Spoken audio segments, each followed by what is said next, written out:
பொதுக்கூட்டம் ஒன்றில் மாற்றுத்திறனாளிகளை குறிப்பிட்டு பயன்படுத்திய வார்த்தைகளுக்காக திடீரென வருத்தம் தெரிவித்து துரைமுருகன் அறிக்கை ஒன்றை வெளியிட்டிருக்கிறார். பொதுக்கூட்டம் ஒன்றில் மாற்றுத்திறனாளிகளை குறிப்பிட்டு பயன்படுத்திய வார்த்தைகளுக்காக திடீரென வருத்தம் தெரிவித்து துரைமுருகன் அறிக்கை ஒன்றை வெளியிட்டிருக்கிறார். பொதுக்கூட்டத்தில் பேச்சின் வேகத்தில் மாற்றுத்திறனாளிகளை பழைய பெயரையே கொண்டு உச்சரித்து விட்டதாக துரைமுருகன் அந்த அறிக்கையில் குறிப்பிட்டு கூறியிருக்கிறார்.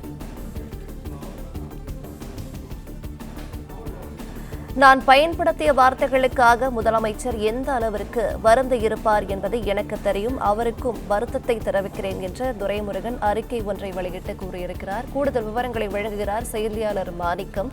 வணக்கம். இந்த அறிக்கை தொடர்பான மேலும் விவரங்களை பகிரலாம். திமுகவின் பொதுச் செயலாளர் துரைமுருகன் தற்பொழுது ஒரு அறிக்கையை வெளியிட்டிருக்கிறார். அதில் அவர் மாற்றுத்திறனாளிகள் தொடர்பாக அவர் இதற்கு முன்பாக பேசிய பேச்சு குறித்து நிபந்தனையற்ற வருத்தத்தை தெரிவிப்பதாக தெரிவித்திருக்கிறார். அதேபோன்று கட்சியினுடைய தலைவர் முதலமைச்சர் மு.க.ஸ்டாலின் அவர்களும் அவர் மாற்றுத்திறனாளிகள் குறித்து துரைமுருகன் அவர் பேசியது குறித்து எந்த அளவுக்கு வருத்தப்பட்டிருப்பார் என்று தான் தெரிந்து கொள்வதாகவும் அதற்காக முதலமைச்சர் அவர்களிடமும் தான் வருத்தம் தெரிவித்துக் கொள்வதாக தனது அறிக்கையில தெரிவித்திருக்கிறார். குறிப்பாக தற்பொழுது பொன்முடி அவர்கள் கட்சியினுடைய துணை பொதுச்செயலாளர் பொறுப்பிலிருந்து விடுவிக்கப்பட்டிருக்கிறார். திமுகவுடைய மூத்த நிர்வாகிகள் தவறு செய்தாலும் கூட நடவடிக்கை எடுக்கப்படும் என்ற ஒரு நிலை திமுகவில் தற்பொழுது ஏற்பட்டுள்ளதுடைய நீட்சியாக இவருடைய அறிக்கை வந்திருக்கிறது.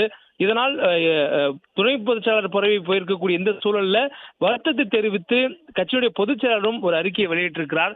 இதன் மூலமாக கட்சியினுடைய மூத்த தலைவர்களுக்குள்ளாக தான் சரியாக இல்லாவிட்டால் தன் மீது நடவடிக்கை எடுக்கப்படும் என்ற ஒரு தயக்கம் வரும் அச்சம் இருப்பதாகவே கட்சியினுடைய வட்டாரங்கள் ஒரு தகவலை தெரிவிக்கின்றனர். குறிப்பாக பாஜகவும் தற்பொழுது பொன்முடி அவர்களை தந்த பதவியிலிருந்து நீக்க வேண்டும் என்ற கோரிக்கையெல்லாம் வைத்திருக்கக்கூடிய சூழல்ல அமைச்சராக இருக்கக்கூடிய பொன்முடி அவர்கள் கடந்த ஞாயிற்றுக்கிழமை பேசிய அந்த பேச்சு மிகப்பெரிய ஒரு சர்ச்சை ஏற்பட்டானது.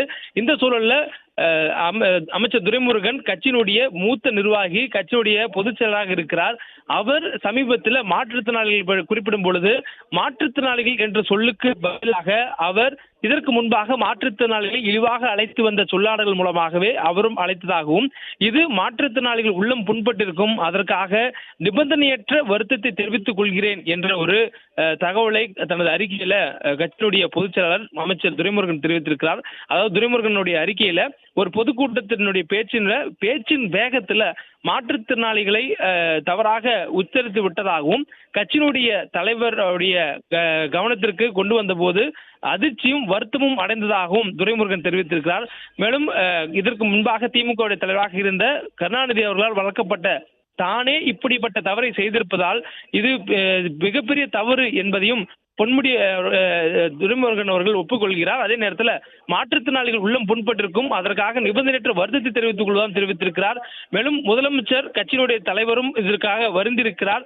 அவருக்கும் தனது வருத்தத்தை தெரிவித்துக் கொள்வதாக துரைமுருகன் அவருடைய அறிக்கையில தெரிவித்திருக்கிறார். இனி இத்தகைய நிகழ்வு நிகழாது என்ற உறுதியை அளிப்பதாகவும் அவர் தெரிவித்திருக்கிறார். அண்மையில தற்பொழுது இப்போ பொன்முடி அவருடைய பதவி நீக்கத்தை தொடர்ந்து இவருடைய வருத்தம் தெரிவித்ததும் ஒரு பேசு பொருளாக மாறி இருக்கிறது. பிளே ஸ்டோர் மற்றும் ஆப் ஸ்டோரில் இருந்து பாலிமர் செயலியை QR கோடு மூலம் பதிவிறக்கம் செய்யுங்கள். செய்திகளை உடனுக்குடன் பெறுங்கள்.